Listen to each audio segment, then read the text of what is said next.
Amém. Bom dia. Quero aqui deixar uma mensagem para você de arrependimento, tá bom? Que diz assim, o que a Bíblia diz sobre o arrependimento? É uma pergunta para nós. O arrependimento é a consciência do afastamento do mal em direção ao bem.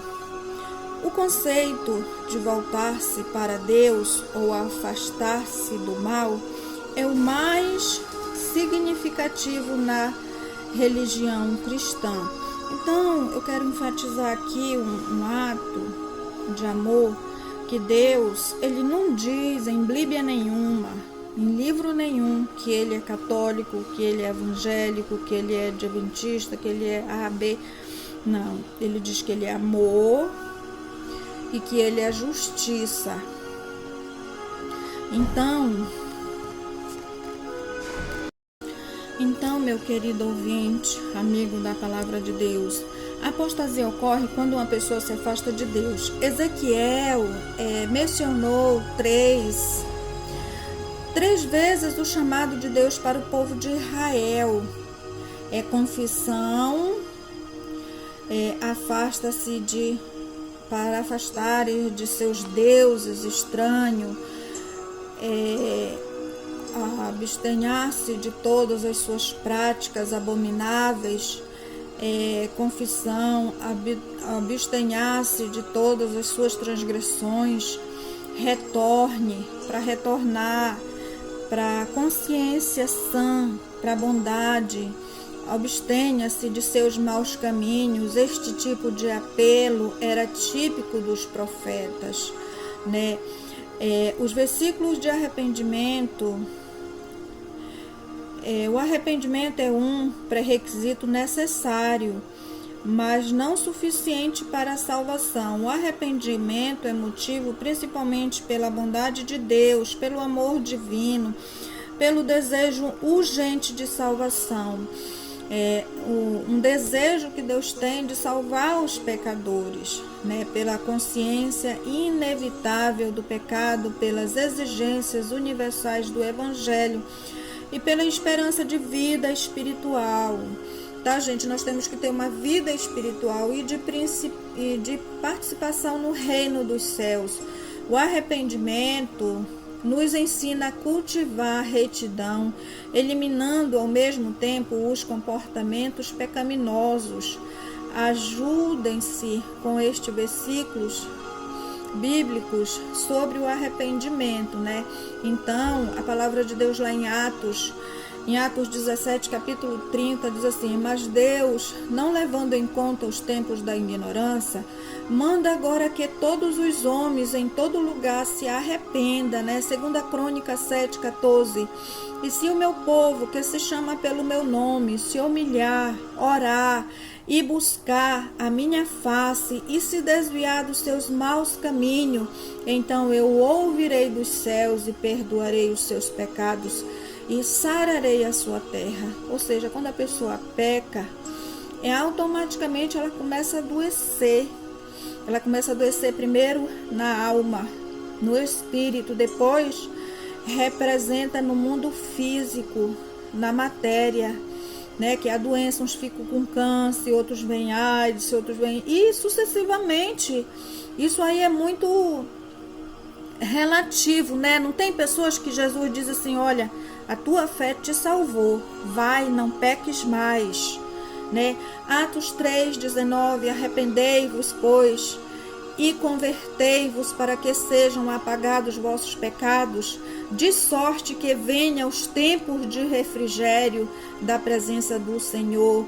Ou seja, aquele que está na presença do Senhor tem refrigério. Nós temos dificuldade, temos problema. Eu não vou aqui usar de engano, eu não vou aqui usar de falsidade, de mentirosa, dizendo que eu não tenho problema. Eu tenho, mas eu passo com Jesus. Jesus me ajuda. A palavra de Deus diz assim que o jugo de Deus é leve e o seu fardo é suave, porque ele nos ajuda a carregar. O do diabo é pesado, é castigante, porque ele não ajuda ninguém, né? Atos 2:38, que diz assim: Pedro então lhe respondeu: arrependei-vos a cada um de vós, seja batizado em nome de Jesus Cristo para a remissão dos vossos pecados e recebereis o dom do Espírito Santo. Esse batismo aqui é o batismo nas águas, 2 Pedro 3:9.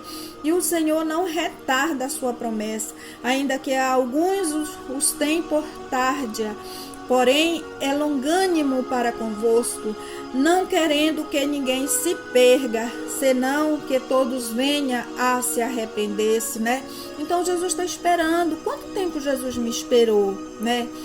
João 1:9. Se confessares os vossos pecados, Ele é fiel e justo para nos perdoar os pecados e nos purificar de toda a injustiça, né?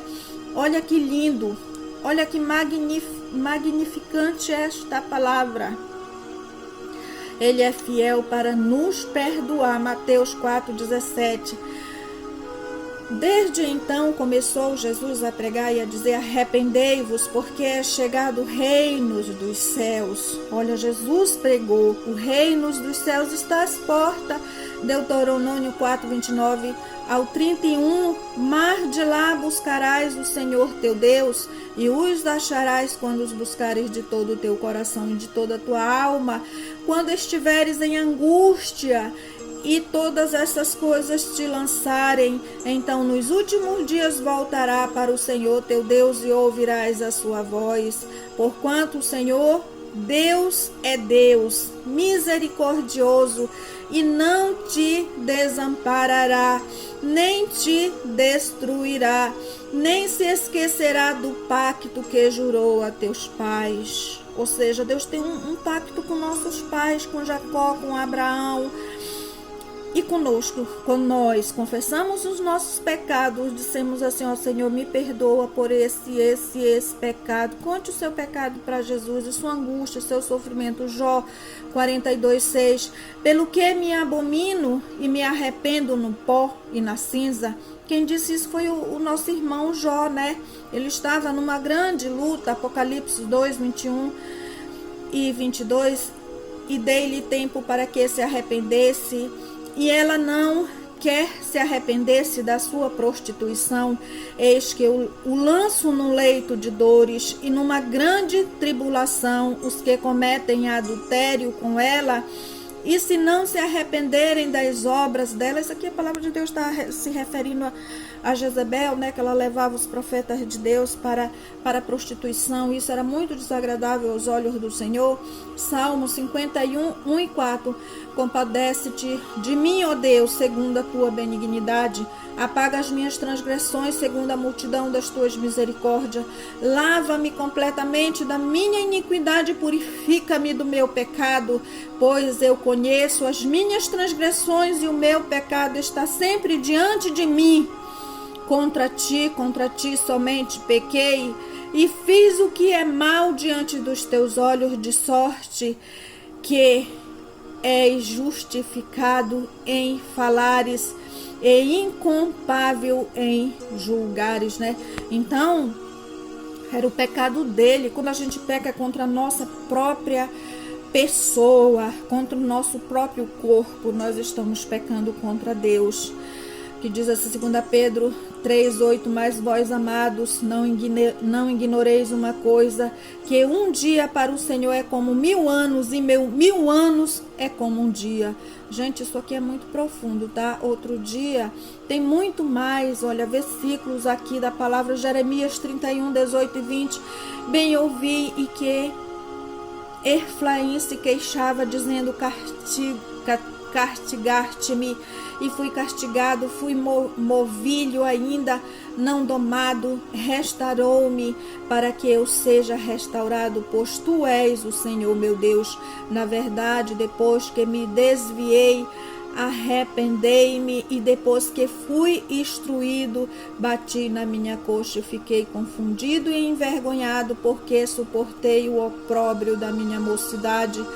Não é Efraim meu filho querido, filhinho em quem me deleito? Pois quantas vezes falo contra ele, tantas vezes me lembro dele solicitamente. Por isso, se comovem por ele as minhas estranhas